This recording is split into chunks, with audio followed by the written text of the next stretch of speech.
आइए बच्चे, आज बात करते हैं अब एक्सपेंसेस के बारे में। एक्सपेंसेस क्या होते हैं और एक्सपेंसेस के अंदर क्या क्या कवर होंगे। दो बातें हैं, प्रीपेड और आउटस्टैंडिंग।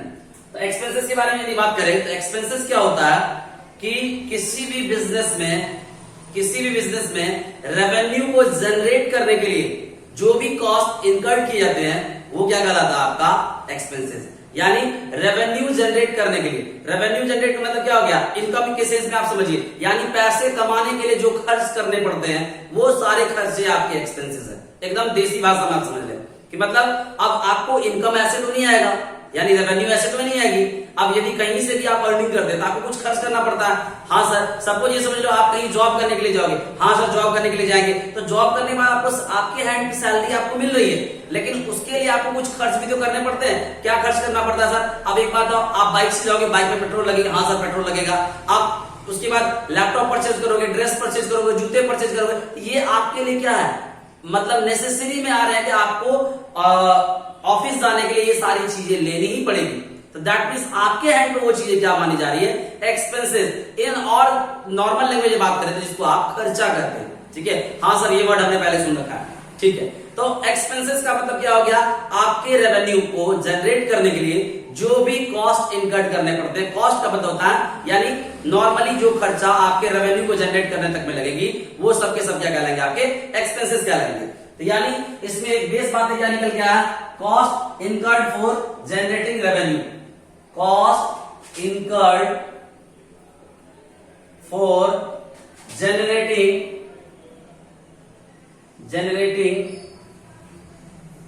रेवेन्यू,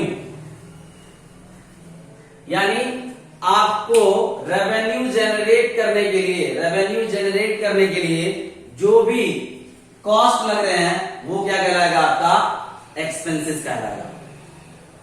अब यदि हम बात करें एक्सपेंसेस के अंदर क्या क्या कैटेगरी आएगी, तो एक है हमारा प्रीपेड और दूसरा हमारा आ रहा है आउटस्टैंडिंग।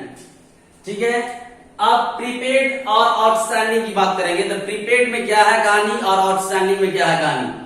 प्रीपेड नाम से पहले समझते हैं, सो क्या होता है, प्री मतलब पहले, पेड का मतलब पेड कर दिया गया।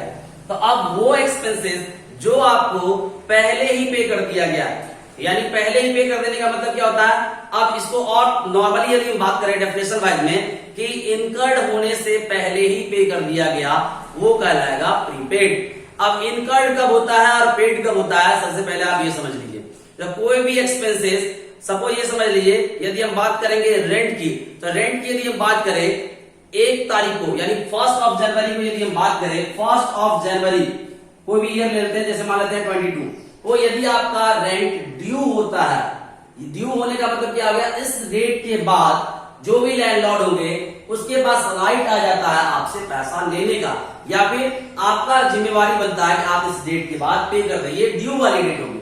बट यदि आप ड्यू होने से भी पहले पेमेंट कर दिया, यानी 1 जनवरी को आपको ड्यू हो रही थी चीजें, लेकिन इससे पहले ही आपने पे कर दिया, मतलब दिसंबर में ही आपने पे कर दिया, ये कौन सा दिसंबर है, यानी बात करें तो जनवरी के खर्चे आपने दिसंबर में ही पे कर दिए, तो ये यानी सर कुछ ऐसा कह सकते हैं एडवांस से पे कर दिए। हाँ, आपने वर्ड एडवांस समझा हुआ है तो आप समझ लो कुछ ऐसा ही, यानी जो खर्चा एक्चुअली में अभी तक हुआ नहीं है बट आपने एडवांस में पे कर दिया हुआ है, वही आपका बच्चा क्या होता है, प्रीपेड। यानी आपके ड्यू होने से पहले पेमेंट हो जाती है या इनकर्ड होने से पहले पेमेंट हो जाती है, या तो आप ड्यू बोलिए या इनकर्ड बोलिए। ड्यू होने का मतलब, ड्यू का सेंस समझिए कि आज आपके पास ये इंटाइटलमेंट आ जाता है, ये राइट्स आ जाते हैं कि आज के बाद आप पेमेंट दे सकते हैं। सर थोड़ा और एग्जांपल बताएंगे? बिल्कुल, अब ये समझ लो आप किसी को पेमेंट करोगे तो पेमेंट 2 बेसिस पे हो सकता है। अब या तो आपके ऊपर वो जिम्मेवारी जब आएगी तब कि आज के डेट से आपके पास ये राइट्स आ गए कि आप उसे पेमेंट कर सको, और दूसरा क्या आएगा, आपने उसे पहले ही पेमेंट कर दिया। तो 2 केसेस होते हैं। तो एक, यदि आपने ड्यू होने से पहले पेमेंट कर दिया, प्रीपेड कहलाएगी।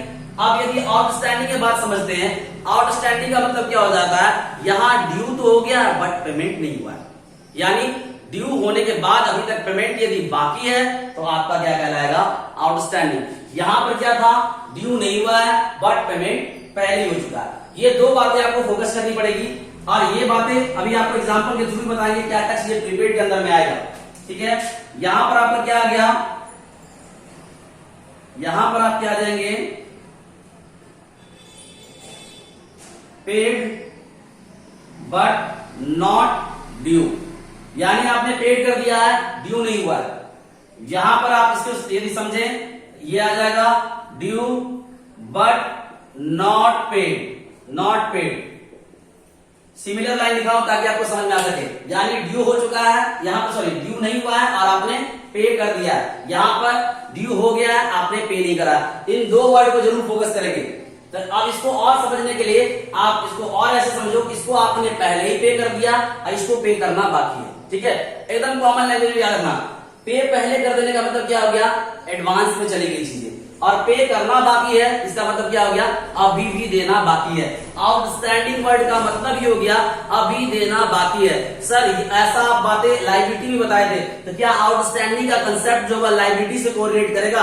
आगे वाली बातें मैं यही बताने वाला हूं बच्चे आपको कि आउटस्टैंडिंग जो आपका होगा वो आपके लायबिलिटी में ही कवर होते हैं, और वो भी करंट लायबिलिटी के अंदर आते हैं। तो सर प्रीपेड का लॉजिक तो फिर आपके हिसाब से एसेट्स का आना चाहिए। बिल्कुल सही कह रहे हैं आप, क्योंकि प्रीपेड में आपने अभी क्या बताया कि आपने पेड कर दिया है बट ड्यू नहीं हुआ, इसका मतलब सर वो बेनिफिट लेना बाकी होगा। जैसे आपने रेंट को पहले ही पे कर दिया हुआ बट अभी तक तो आपने उसका बेनिफिट नहीं लिया हुआ, आप अभी तक उसका बेनिफिट लेने वाले हैं, चाहे कोई एक्सपेंसेस है चाहे कोई रेंट है, तो ये चीजें आपने पहले ही पे कर दिया बट बेनिफिट अभी भी लेना बाकी है। तो वो टर्म आपको एसेट्स के सेंस से बताया था। तो सर इसका मतलब जो प्रीपेड एक्सपेंसेस वाली चीज होगी इसे हम एसेट्स में बात करेंगे, बिल्कुल बात करेंगे एसेट्स में। तो यानी आप इसको और याद रख लें, ये आपके एसेट्स की कैटेगरी में आते हैं और ये आपकी लायबिलिटी के कैटेगरी में आते हैं, ये आपकी लायबिलिटी के कैटेगरी में आते हैं, यानी एक एसेट्स और एक लायबिलिटी। यदि एसेट्स में भी क्लासिफाई की बात करें, ये आपके करंट एसेट्स के अंदर आएंगे और ये आपकी करंट लायबिलिटी के अंदर आएंगे।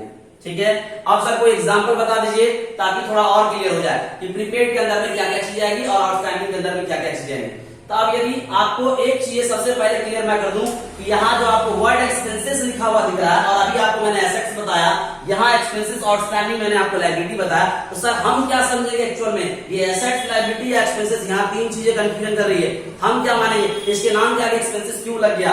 मैं आपको पहले क्लियर कर दूं, यहाँ पर जो हम इसके नेचर डिसाइड करते हैं, मैंने सिफिक्स और प्रीफिक्स का आपको बातें बताया होगा, हम इसके सिफिक्स और प्रीफिक्स के अकॉर्डिंगली डिसाइड करते हैं कि ये एसेट्स में जाएगा या लायबिलिटी में। अब यहाँ आप एक चीज से कंफ्यूजन को पहले दूर कर लीजिए, यहाँ आपके फॉर एग्जांपल समझो, यदि नॉर्मली वर्ड एक्सपेंसेस लिखा हुआ है तो इसको तो आप नॉर्मली एक्सपेंसेस ही समझ रहे हैं। यदि इसके आगे वर्ड प्रीपेड लग गया, यदि इसके आगे प्रीपेड एक्सपेंसेस लग गया, तो यही चीजें बच्चे एसेट्स में आ जाएगी। और यदि इसके आगे आउटस्टैंडिंग लग गया, यदि इसके आगे आउटस्टैंडिंग लग गया और पीछे आपके एक्सपेंसेस ही लगा हुआ है, तो ये आपके लायबिलिटी में कवर हो जाएंगे।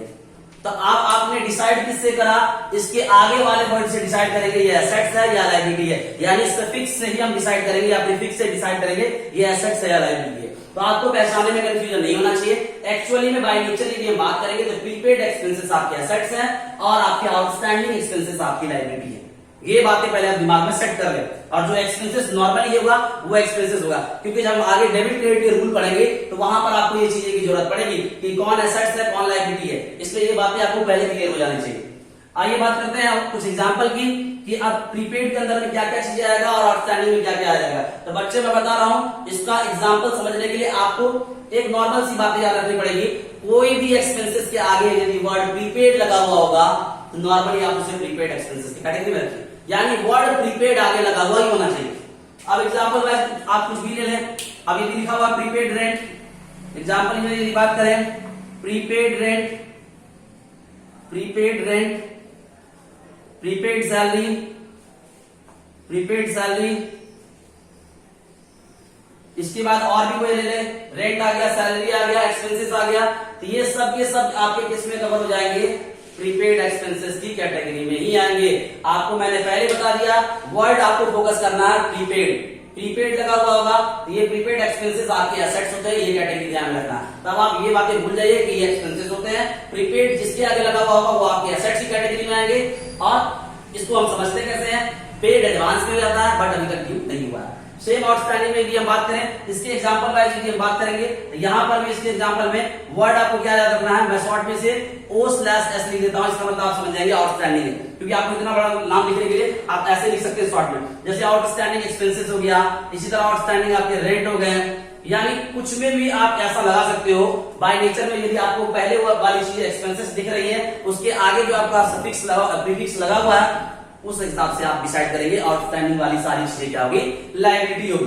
तो इन शॉर्ट में भी बात करें, एक्सपेंसेस दो कैटेगरी में अभी आपके आगे, प्रीपेड और आउटस्टैंडिंग। प्रीपेड का मतलब पहले पे कर दिया आपने और अभी ड्यू होना बाकी है। आउटस्टैंडिंग में बात करें तो यहाँ पर अभी तक ड्यू हो चुका है बट पेड नहीं हुआ है, ये आपके आउटस्टैंडिंग में बात करेंगे।